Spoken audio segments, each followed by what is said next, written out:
Assalamualaikum warahmatullahi wabarakatuh. Saya atas nama Rizkan Sori Matondang ingin menyampaikan hasil presentasi saya yang berjudul Pemberantasan Korupsi di Indonesia.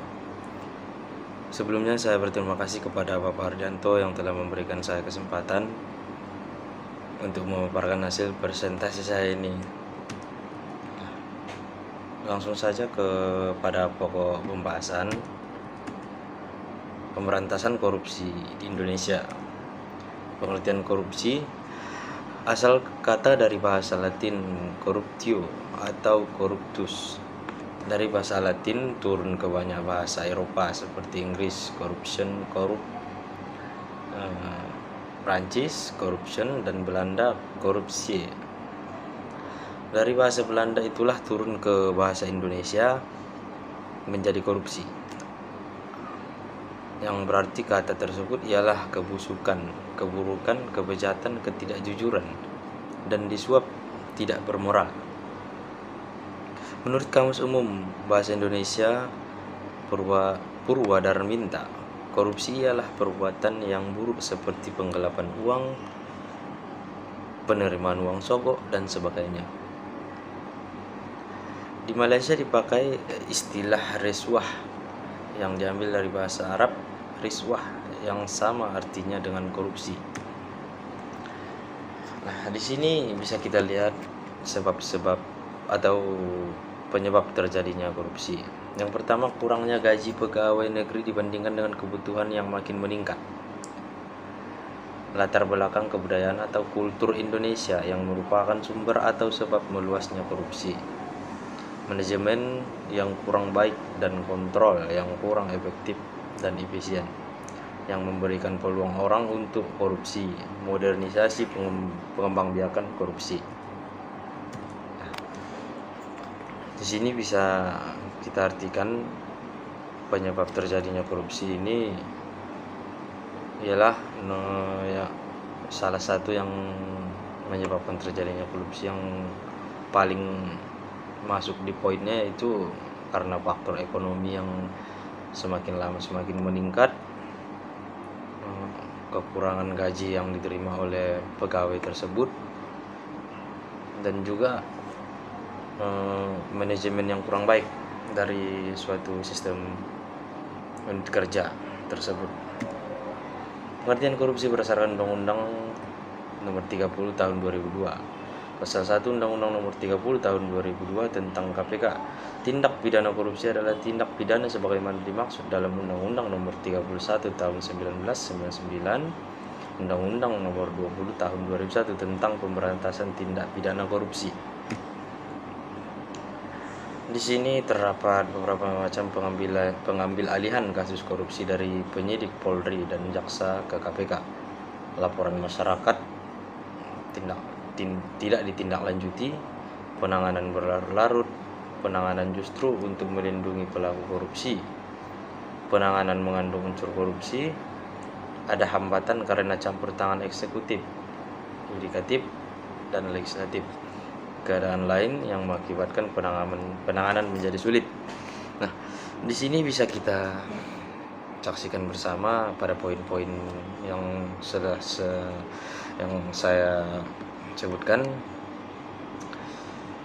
Di sini terdapat poin-poin untuk pengambil alihan kasus korupsi yang ujung-ujungnya akan tidak ditindaklanjuti dan terdiam begitu saja. Seperti laporan masyarakat tidak ditindaklanjuti. Contoh, warga mendapat laporan ataupun melaporkan kepada pihak yang berwajib tentang adanya kasus korupsi, namun laporan masyarakat tersebut tidak ditindaklanjuti. Nah, ini mengakibatkan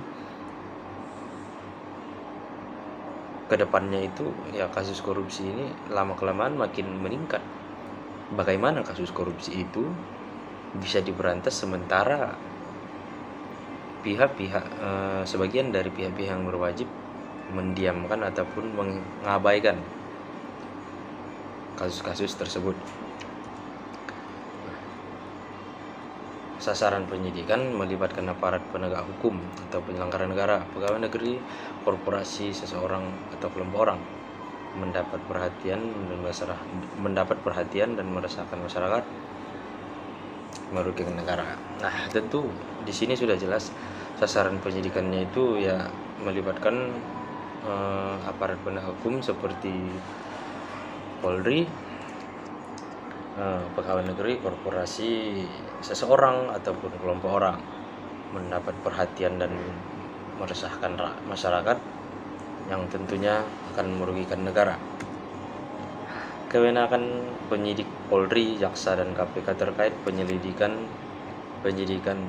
dan penuntutan: menyadap dan merekam, mencekal, meminta keterangan keadaan keuangan, memblokir rekening, memerintahkan kepada pimpinan tersangka untuk memberhentikan sementara, meminta data kekayaan dan perpajakan tersangka, menghentikan transaksi keuangan, meminta bantuan Interpol, minta bantuan polisi atau lembaga lain.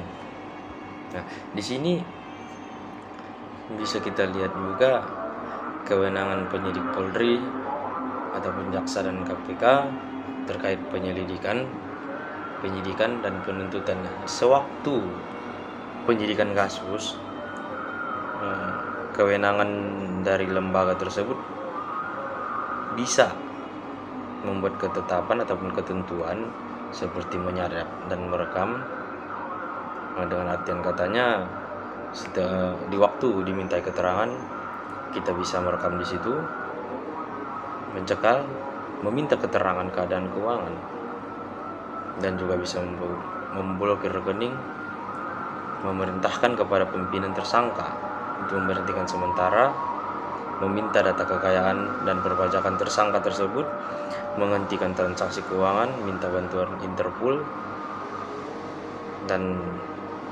jelasnya meminta bantuan polisi atau lembaga lain. Nah, itulah kurang lebihnya saya menjelaskan tentang pemberantasan korupsi di Indonesia. Kesimpulannya, kita sebagai masyarakat ataupun masyarakat yang bekerja di instansi pemerintahan atau di lembaga lain harus menekan kuat korupsi ini, karena korupsi inilah yang akan merugikan negara sendiri. Yang lama-kelamaan kalau kasus korupsi ini terus-menerus meningkat, bagaimana nasib masyarakat, bagaimana nasib negara kita, itu yang harusnya kita pikirkan bersama. Saya rasa itu saja. Kalau ada kata-kata saya yang salah ataupun kalimat saya yang kurang, saya mohon maaf. Assalamualaikum warahmatullahi wabarakatuh.